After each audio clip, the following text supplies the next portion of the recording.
இருந்து அனைத்து மாவட்டங்களுக்கும் அதிவேக கண்ணாடி இலைக்கற்றை வலையமைப்பு ஆப்டிக்கல் ஃபைபர் நெட்வொர்க் உருவாக்கப்படும். இத்திட்டம் 400 கோடி ரூபாய் மதிப்பீட்டில் செயல்படுத்தப்படும்.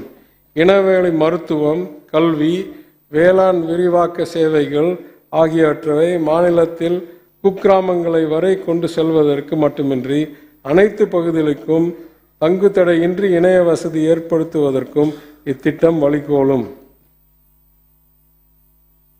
இன்றைய இணைய உலகத்தில் தகவலே ஆற்றலுக்கும் அதிகாரத்திற்கும் அடித்தளம்.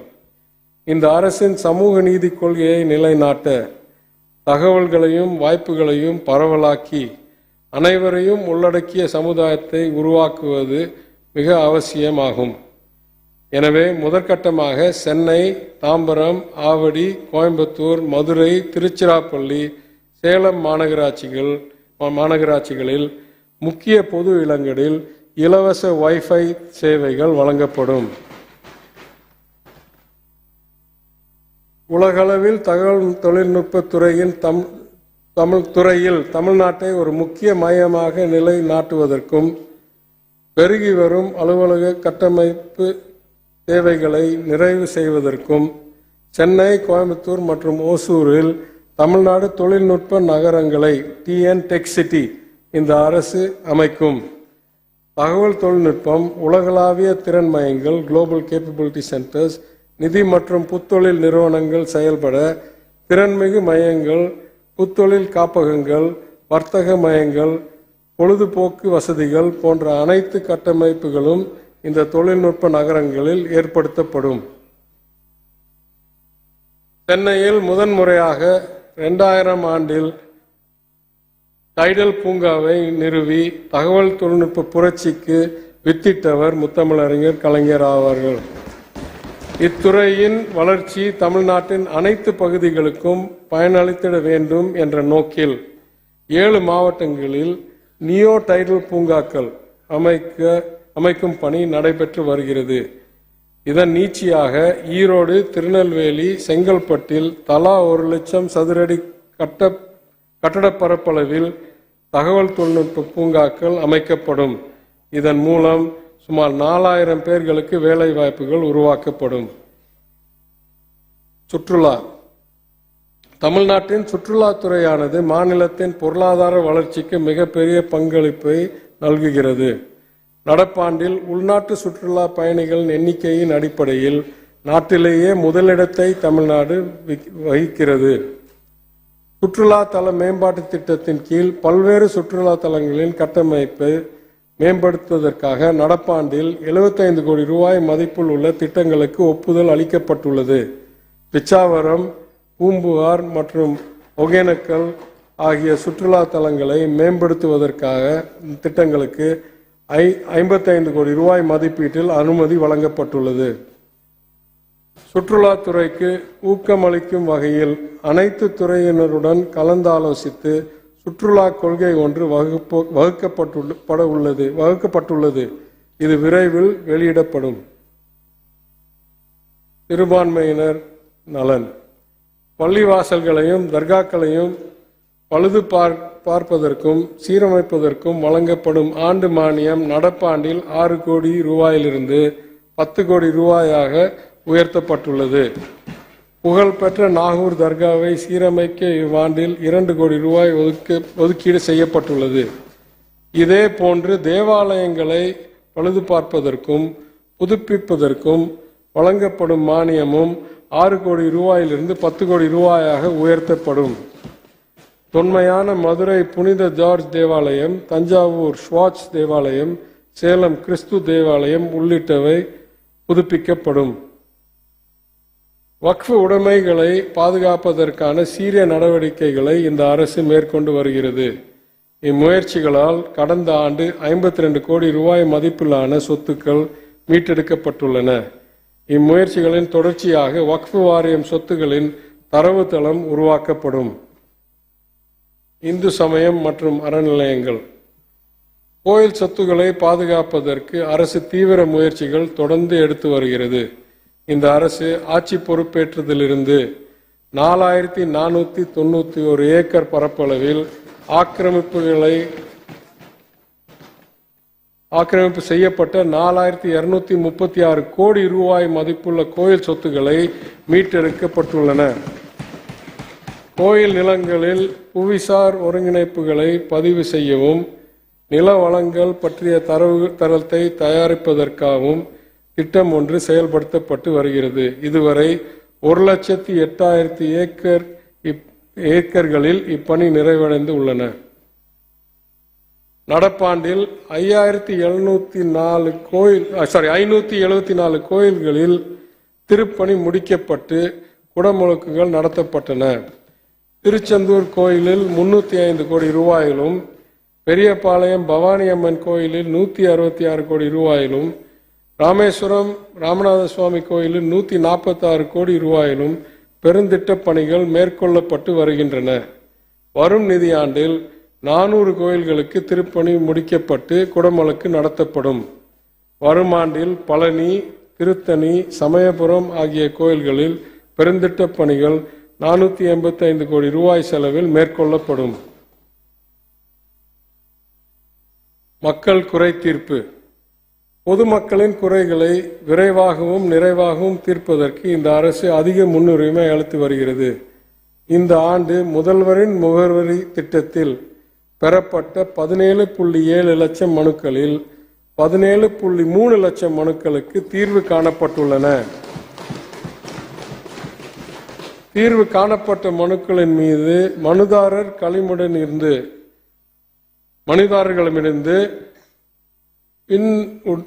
பின்னுடக்கங்கள் ஃபீட்பேக் பெறப்பட்டு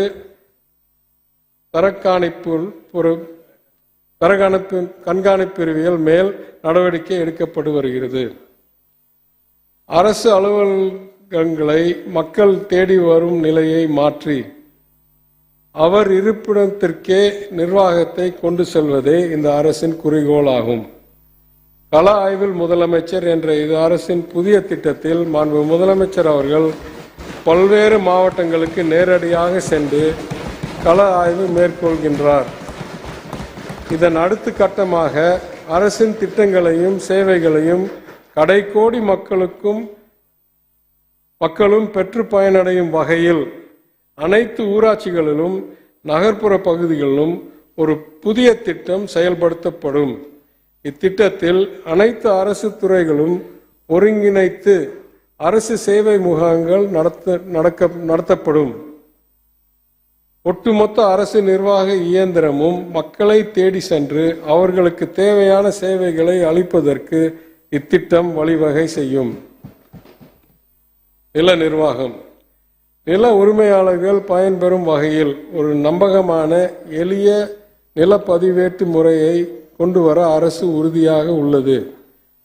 அங்கீகரிக்கப்பட்ட நிலங்கள் விற்பனை பதிவு செய்யப்பட்டவுடன் அவற்றின் பட்டாவை தடையின்றி மாற்றம் செய்வதற்காக வருவாய், பத்திரப்பதிவு, நகர் ஊரமைப்பு துறை, சென்னை பெருநகர் வளர்ச்சி குழுமம் ஆகிய துறைகளை ஒருங்கிணைத்து புதிய மென்பொருள் உருவாக்கப்படும். இந்த நிதியாண்டில் கிராம நத்த பதிவேடுகள் கணினிமயமாக்கப்பட்டு நத்தம் நிலங்களுக்கான பட்டா மாற்ற முறை இணைய வழியில் மேற்கொள்ளப்படும். சமூக பாதுகாப்பு. விளிம்பு நிலையில் உள்ள மக்களுக்கும் நலிவுற்ற பிரிவினருக்கும் தக்க சமூக பாதுகாப்பை உறுதி செய்ய பல்வேறு நடவடிக்கைகளை இந்த அரசு மேற்கொண்டு வருகிறது.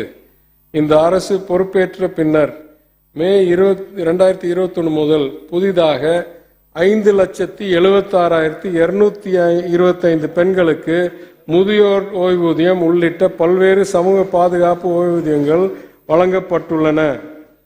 இவை தவிர மேற்பட்ட விண்ணப்பங்களின் தகுதியான 1 லட்சம் பேர்களுக்கு சமூக பாதுகாப்பு ஓய்வூதியம் கூடுதலாக வழங்கப்படும். இதன் மூலம் சமூக பாதுகாப்பு ஓய்வூதியம் பெறும் பயனாளிகளின் மொத்த எண்ணிக்கை 35.8 லட்சம் ஆக உயரும். சமூக பாதுகாப்பு ஓய்வூதியங்களுக்காக இம்மதிப்பீடுகளில் 5,346 கோடி ரூபாய் ஒதுக்கீடு செய்யப்பட்டுள்ளது. காவல். சட்டம் ஒழுங்கை இந்த அரசு திறம்பட நிலைநாட்டியதன் காரணமாக தமிழ்நாடு அமைதி பூங்காவாகவும் சமுதாய நல்லிணக்கத்தின் எடுத்துக்காட்டாகவும் திகழ்ந்து வருகிறது. போதைப் பொருள் பயன்பாட்டு மற்றும் கடத்தலை தடுப்பதற்கு அரசு கடுமையான நடவடிக்கைகளை எடுத்து வருகிறது. இந்நடவடிக்கைகளால் 13,491 போதைப் பொருள் விற்பனையாளர்கள் கைது செய்யப்பட்டு அவர்களுடைய வங்கி கணக்குகள் முடக்கப்பட்டுள்ளன. நிர்வாகத்தில் வெளிப்படைத்தன்மையை மேலும் அதிகரிக்க மாநிலம் முழுவதிலும் உள்ள அனைத்து காவல் நிலையங்களிலும் 38 கோடி ரூபாய் மொத்த செலவில் கண்காணிப்பு கேமரா அமைப்பு மேம்படுத்தப்படும். சமூக ஊடகங்கள் வாயிலாக தவறான காணொளிகளை பரப்பி புலம்பெயர்ந்த தொழிலாளர்களிடையே அச்சத்தை உருவாக்க அண்மையில் சமூக விரோதிகள் சிலரால் மேற்கொள்ளப்பட்ட முயற்சிகள் அரசின் விரைவான கடுமையான நடவடிக்கைகளால் ஒடுக்கப்பட்டுள்ளன. இச்செயல்களில் ஈடுபட்ட சமூக விரோதிகள் மீது 11 வழக்குகள் பதியப்பட்டு கைது நடவடிக்கைகள் மேற்கொள்ளப்பட்டுள்ளன. அரசின் இந்த உறுதியான நடவடிக்கையை அனைவருடன் பாராட்டும் பெற்றுள்ளது. சுமார் 4 லட்சம் புலம்பெயர் தொழிலாளர்களை மாவட்ட நிர்வாகமும் காவல்துறை அலுவலர்களும் நேரில் சந்தித்து உண்மையை விளக்கினர். வெளி மாநில தொழிலாளர்கள் பணிபுரிவதற்கான பாதுகாப்பான பணி சூழலை எடுத்துரைத்து அவர்களுக்கு நம்பிக்கையூட்டும் அனைத்து முயற்சிகளையும் பீகார், ஜார்க்கண்ட் மாநில அரசுகளுடன் இணைந்து அரசு மேற்கொண்டு வருகிறது. அரசு பணியாளர்கள் நலன். அரசு பணியாளர்கள் ஓய்வூதியதாரர்களின் நலனை பாதுகாப்பில் இந்த அரசு கண்ணும் கருத்துமாக உள்ளது. பழைய அரசு அலுவலர்கள் குடியிருப்புகள் படிப்படியாக புதிதாக கட்டப்படும். வரும் நிதியாண்டில் 100 கோடி ரூபாய் மதிப்பிலான பணிகள் மேற்கொள்ளப்படும். உயர்ந்து வரும் கட்டுமான செலவுகளை கருத்தில் கொண்டு அரசு பணியாளர்களுக்கு வழங்கப்படும் வீட்டுக் கடன் வரும் நிதியாண்டில் உயர்த்தப்படும். ஓய்வூதியரார் இறக்க நேரிட்டால் குடும்ப உறுப்பினர்களுக்கு தமிழ்நாடு அரசு ஓய்வூதியராளர்களின் குடும்ப பாதுகாப்பு நிதி திட்டத்தில் நிதியுதவியாக 50,000 ரூபாய் வழங்கப்படுகிறது. கோவிட் பெருந்தொற்று காலத்திற்கு பின்னர் இந்நிதி உதவிக்கான கோரிக்கைகளின் எண்ணிக்கை கணிசமாக உயர்ந்துள்ளது. ஓய்வூதியர்களின் குடும்ப நலனை கருத்தில் கொண்டு 2021-22 ஆண்டில் 25 கோடி ரூபாயும் 22-23 ஆண்டில் 50 கோடி ரூபாயும் சிறப்பு நிதியாக இந்த அரசு வழங்கியுள்ளது. நிலுவையில் உள்ள விண்ணப்பங்களை தீர்வு செய்ய மேலும் 25 கோடி ரூபாய் சிறப்பு ஒதுக்கீடாக வழங்கப்படுகிறது. கொரோனா பெருந்தொற்றின் போது உயிரிழந்த 401 முன்கள பணியாளர்கள் குடும்பத்தினருக்கு தலா 25 லட்சம் ரூபாய் வீதம் 100 கோடி ரூபாய் கருணைத் தொகை மாண்பு முதலமைச்சர் பொது நிவாரண நிதியிலிருந்து வழங்கப்பட்டுள்ளது. பதிவுத்துறை 1/4/2012 அன்று உயர்த்தப்பட்ட நிலத்தின் வழிகாட்டி மதிப்பு கைட்லைன் வேல்யூ 9/6/2017 அன்று முதல் ஒரே சீராக 13% குறைக்கப்பட்டது. மேலும் விற்பனை, நன்கொடை, பரிமாற்றம் மற்றும் குடும்ப உறுப்பினர்களுக்கு இடையே அல்லாத ஏற்பாடு ஆவணங்களுக்கான பதிவு கட்டணம் 1% 4% உயர்த்தப்பட்டது. சந்தை மதிப்பிற்கு ஏற்ப வழிகாட்டி மதிப்பை உயர்த்தவும் பதிவு கட்டணத்தை குறைக்கவும் பல்வேறு தரப்பினர் இடமிருந்து தொடர்ந்து கோரிக்கைகள் வந்த வண்ணம் உள்ளன. இந்த கோரிக்கைகளை ஏற்று வழிகாட்டி மதிப்புகளை திருத்த பரிந்துரைக்கு ஒரு குழுவை அரசு அமைத்துள்ளது. இக்குழு நில அளவை எண் வாரியாக சர்வே நம்பராக திருத்தம் மேற்கொள்ள கால அவகாசம் தேவைப்படும். ஆகவே வெளிச்சந்தையில் சொத்துக்களின் மதிப்பு கணிசமாக அதிகரித்து உள்ளதால் இக்குழுவின் அறிக்கை பெறும் வரை வழிகாட்டி மதிப்பை 8/6/2017 வரை கடைபிடிக்கப்பட்டு வந்த வழிகாட்டி மதிப்பிற்கு ஈடாக உயர்த்த அரசு முடிவு செய்துள்ளது.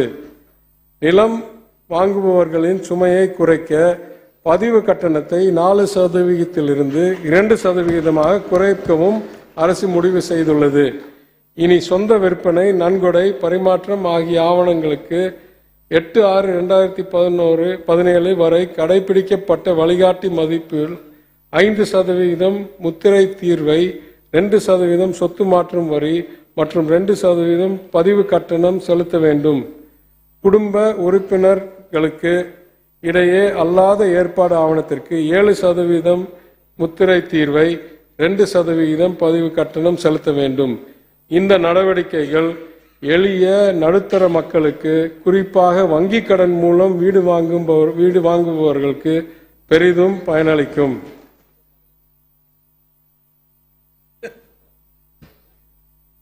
மகளிர் உரிமை தொகை. சமூகத்தின் சரிபாதியான பெண் இனத்தை சரிநிகர் சமமாக உயர்த்த திட்டமிட்டு செயல்பட்டு கொண்டு இருக்கிற திராவிட மாடல் அரசு கல்வியில், நிர்வாகத்தில், அதிகாரமிக்க பொறுப்புகளில், பொருளாதாரத்தில், சமூகத்தில் பெண்களை உயர்த்தும் திட்டங்களை திராவிட முன்னேற்ற கழக அரசு அமையும் போதெல்லாம் தீட்டி செயல்படுத்தி வருகிறோம். மகளிருக்கு சொத்துரிமை, உள்ளாட்சி அமைப்புகளில் தனி இடஒதுக்கீடும் அளித்தது முதல் இன்று அவர்களுக்கு கட்டணமில்லா பேருந்து பயணம் வழங்கியது வரை மகளிர் நலன் காத்து அவர்களது உரிமைகளை நிலைநாட்டுவதில் எப்போதும் மக்களுடன் செயல்பட்டு வருகிறோம். அந்த வரிசையில் குடும்ப தலைவிகளுக்கு மாதம் 1000 ரூபாய் வழங்கப்படும் என்று நாங்கள் தேர்தல் அறிக்கையில் வாக்குறுதி அளித்திருந்தோம். சொன்னதை செய்வோம், செய்வதை சொல்வோம் என்ற இலக்கணப்படி செயல்பட்டு வருபவர்கள் மட்டுமல்ல, சொல்லாத நலப்பல திட்டங்களையும் நாங்கள் செயல்படுத்தி வருகிறோம் என்பதை மாமன்ற உறுப்பினர் அனைவருக்கும் அறிவீர்கள், நீங்களும் அறிவீர்கள். மக்களை தேடி மருத்துவம், புதுமை பெண், நான் முதல்வன் போன்றவை தேர்தல் அறிக்கையில் சொல்லப்படாதவை. இத்தகைய புதுமையான திட்டங்களை செயல்படுத்தி உள்ள மாண்பு முதலமைச்சர் அவர்கள் மகளிருக்கு உரிமை தொகை தரப்படும் என்ற இந்த வாக்குறுதியையும் உறுதியாக நிறைவேற்ற வேண்டும் என்று தொடர்ந்து அறிவுறுத்தி வருகிறார்கள். அதன் அடிப்படையில் தகுதி வாய்ந்த குடும்பத்து தலைவிகளுக்கு வரும் நிதியாண்டில் மாதம் 1000 ரூபாய் உரிமை தொகை வழங்கப்பட இருக்கிறது என்றதை பெரும் மகிழ்ச்சியுடன் அறிவிக்கிறேன்.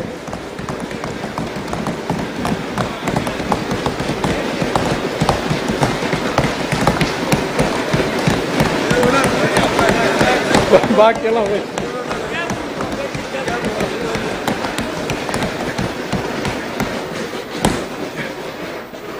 ஒன்றிய அரசால் பெருமளவில் உயர்த்தப்பட்டுள்ள சமையல் எரிவாயு விலை, விலைவாசி உயர்வால் அதிகரிக்கும் குடும்ப செலவுகள் போன்றவற்றால் பாதிக்கப்பட்டுள்ள குடும்பங்களின் குடும்ப தலைவிகளுக்கு மாதந்தோறும் 1000 ரூபாய் என்பது அவர்களது அன்றாட வாழ்க்கைக்கு பெரும் உதவியாக இருக்கும்.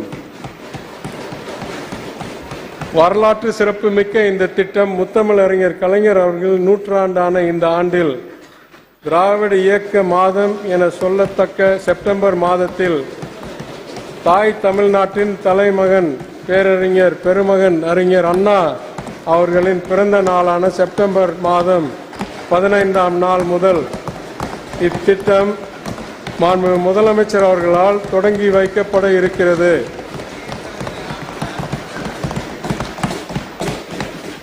இத்திட்டத்தின் கீழ் மகளிர் பயன்பெறுவதற்கான வழிமுறைகள் வகுப்பட்டு விரைவில் வெளியிடப்படும். தமிழ்நாட்டு மகளிரின் சமூக பொருளாதார வாழ்வில் ஒரு புரட்சியை ஏற்படுத்தும் கூடிய இத்திட்டத்திற்காக இந்த வரவு செலவு திட்டத்தில் 7000 கோடி ரூபாய் ஒதுக்கீடு செய்யப்பட்டுள்ளது.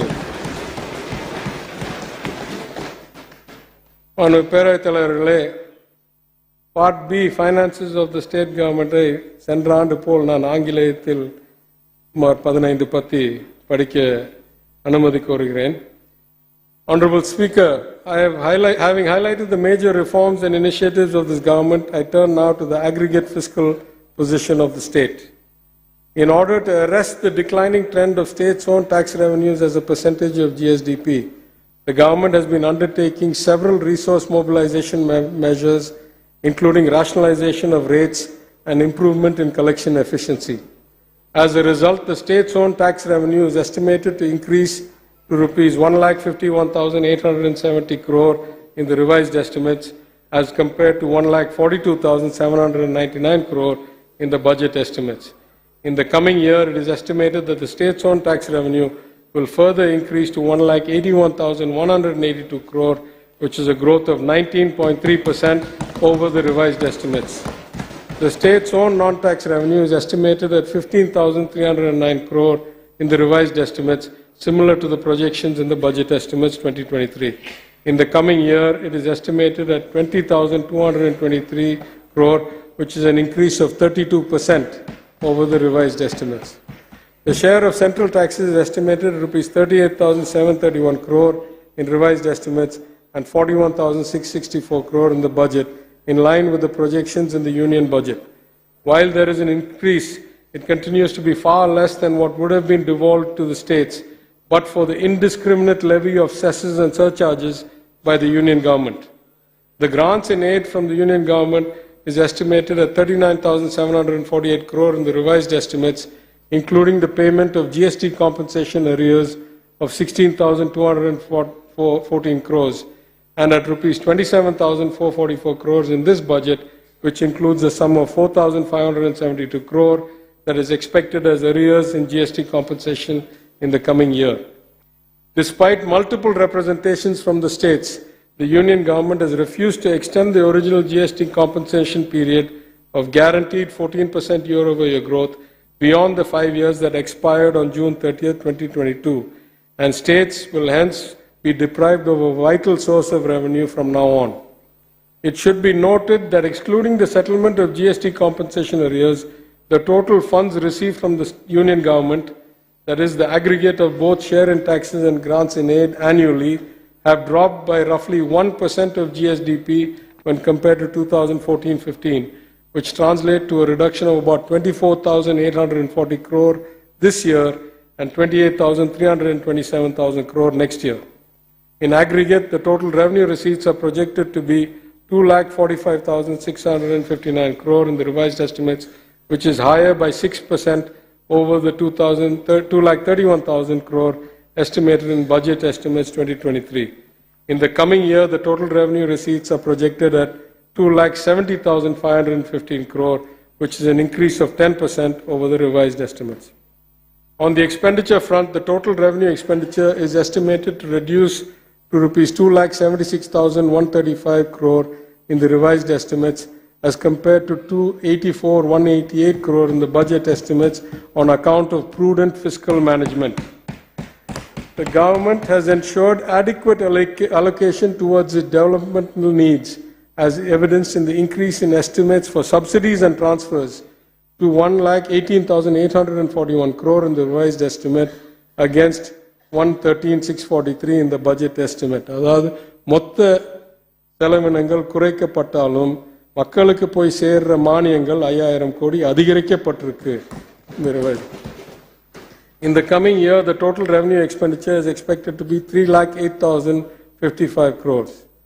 As a result of the decline in total revenue expenditure and the projected increase in revenue receipts, the revenue deficit is estimated at 30,476 crore compared to 52,784 in the budget. This is a reduction of around 31,850 crores in the last 2 years, which is an unprecedented feat. Since the year 2015-16, when the revenue deficit breached the 1% GDP mark for the first time, the finances deteriorated continuously, with revenue deficits increasing in leaps and bounds to reach 3.28% in 2021. This government, through reforms of unprecedented scale and scope, has not only managed to arrest, but actually reverse the declining trend by bringing down revenue deficit by record levels to 1.23% of the GSDP, close to the ratio of 2015-16. In the coming year, despite the inclusion of an amount of 7,000 crore for Magalir Urimai Togai scheme, one of the biggest cash transfer schemes implemented by any state government in the history of this country, the revenue deficit of the state has still been contained at 1.32% of the GSDP, much below the levels of 2017-18. In the budget estimates for 23-24, the revenue deficit is estimated at 37,540 crore. In this budget, the government has given a further push to the capital expenditure in the state. An allocation of 44,365 crore has been provided for capital expenditure, which is an increase of 15.69% over the revised estimates. The total capital outlay of the state, including net loans and advances, is estimated at 54,534 crore in the budget.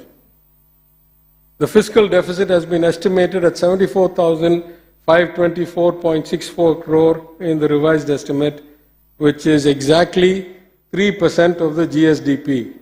This is a reduction of around 15,589 crores as compared to the budget estimates 22-23. The government has managed to achieve the golden target of containing fiscal deficit at 3% of the GSDP as required by the Tamil Nadu Fiscal Responsibility Act 2003.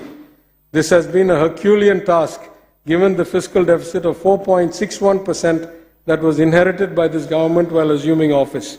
For the coming year, the fiscal deficit is estimated at 92,074 crore, which is 3.25% of the GSDP.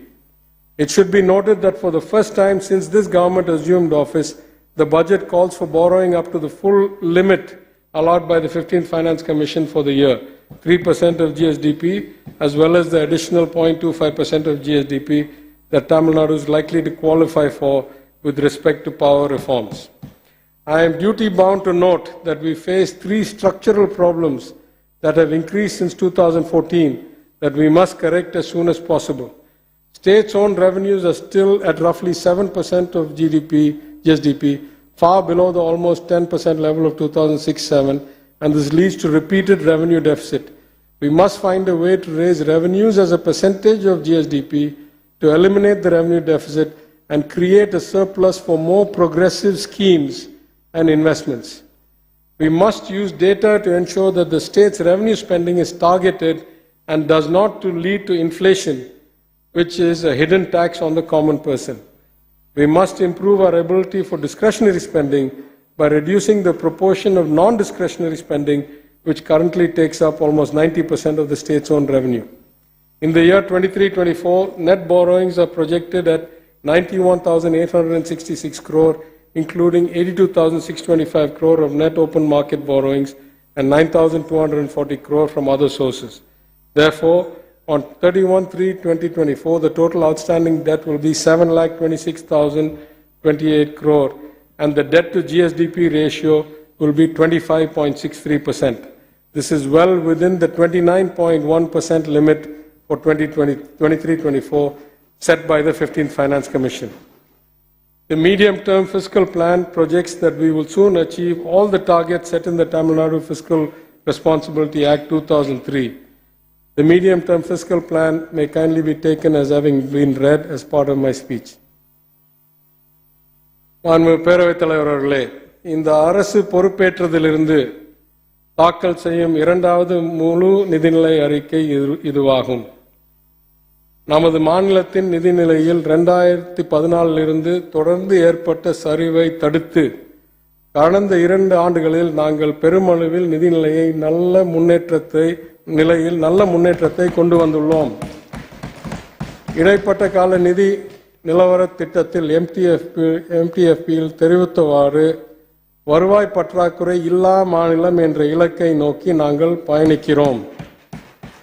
முதலீடுகளை ஈர்க்கவும் வளர்ச்சிக்கும் இது ஒரு உகந்த சூழலை உருவாக்கும். வேகமாக அதிகரிக்கும் வட்டி செலவினங்கள் மற்றும் நிதி நிர்வாகத்தில் ஒன்றிய அரசால் விதிக்கப்படும் கடுமையான கட்டுப்பாடுகள் இருந்தபோதும் இந்த சாதனையை நாங்கள் புரிந்துள்ளோம். இது மாண்புமிகு முதலமைச்சர் அவர்கள் தலைமையில் நிர்வாகத்தில் ஏற்பட்ட பெரும் முன்னேற்றத்திற்கு சான்றாகும். இந்த நிதி சீர்திருத்தங்களை மேற்கொள்ளும் அதே வேளையில் மாண்புமிகு முதலமைச்சர் அவர்கள் மக்களுக்கு அளித்த வாக்குறுதிகளை நிறைவேற்ற வேண்டும் என்று தொடர்ந்து வலியுறுத்தி வருகின்றார். மேலும் அனைவருக்கும் பயணிக்கும் வகையில் குறிப்பாக நிலவுற்றோர், மகளிர் ஆகியோருக்கு வாய்ப்புகளும் வளர்ச்சி புது திட்டங்கள் வடிவமைக்க வேண்டும் என்று அறிவுறுத்தியுள்ளார். 2021 மே மாதம் 7ஆம் தேதி ஆட்சி பொறுப்பில் இருந்து இந்த அரசு 1,00,000 கோடி அளவிற்கு மேலான புதிய திட்டங்களை அறிவித்துள்ளது என்பதை சுட்டிக்காட்ட விரும்புகிறேன். இதன் விளைவாக தமிழ்நாட்டு மக்கள் இந்த அரசின் மேல் அதிக நம்பிக்கையும் எதிர்பார்ப்புகளையும் கொண்டுள்ளனர். குறிப்பாக கடந்த 2 ஆண்டுகளில் இந்த அரசின் சீரான செம்மையான நிர்வாகத்தினாலும் செயல்படுத்தியுள்ள பல உன்னத புதிய திட்டங்களினாலும் மக்களின் எதிர்பார்ப்புகள் மேலும் உயர்ந்துள்ளது என்பதை நாங்கள் உணர்ந்துள்ளோம். மாண்பு முதலமைச்சர் அவர்களின் இலக்குகளையும் தமிழ்நாட்டு மக்களின் எதிர்பார்ப்புகளையும் பெருமளவில் நிறைவேற்றும் வகையில் இந்த வரவு செலவு திட்டத்தை தயாரித்திருக்கிறோம்.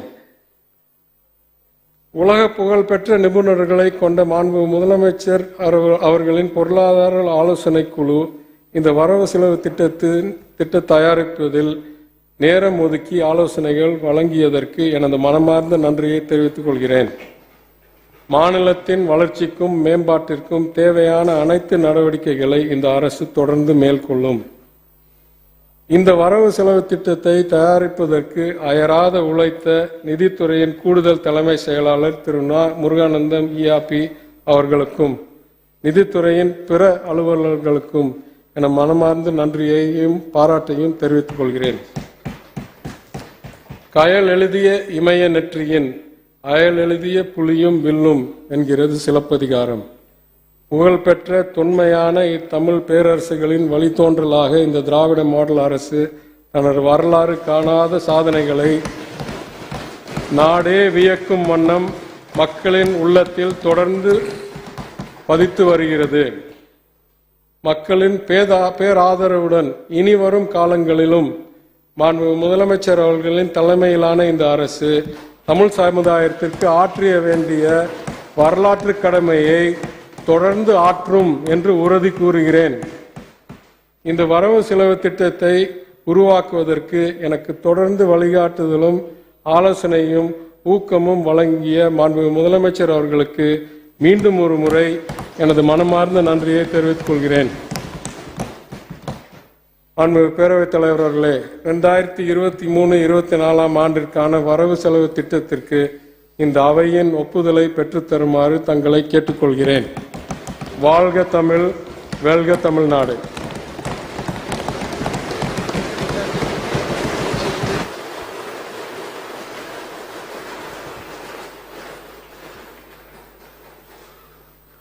நாளை செவ்வாய்க்கிழமை 21/3/2023 அன்று வினாக்கள் விடைகள் நேரத்தை ஒத்திவைப்பது குறித்து தீர்மானம் மாண்புமிகு அவை முன்னவர் அவர்கள். மாண்புமிகு பேரவைத் தலைவர் அவர்களே, சட்டமன்ற பேரவையில் முதல் 1 மணி நேரம் வினாக்கள் விடை என்று உள்ள சட்டமன்ற பேரவை விதி 32 நாளை 21/3/2023 அன்று தளர்த்தி எடுத்துக்கொள்ள வேண்டும் என்ற தீர்மானத்தை முன்மொழிகிறேன். மாண்புமிகு அவை முன்னோர் அவர்களின் தீர்மானம் பேரவையின் முடிவிற்கு விடப்படுகிறது. ஏற்போர் ஆம் என்க, மறுப்போர் இல்லை என்க. மறுப்போரே இல்லை என்று கருதுகிறேன். மறுப்போரே இல்லை. தீர்மானம் ஒருமனதாக நிறைவேறியது. 21/3/2023 செவ்வாய்க்கிழமை. வினாக்கள் விடைகள் நேரம் இல்லை. பேரவையின் இன்றைய நிகழ்ச்சிகள் இத்துடன் முடிவுற்றன. பேரவை மீண்டும் நாளை காலை 10 மணிக்கு கூடும். வணக்கம்.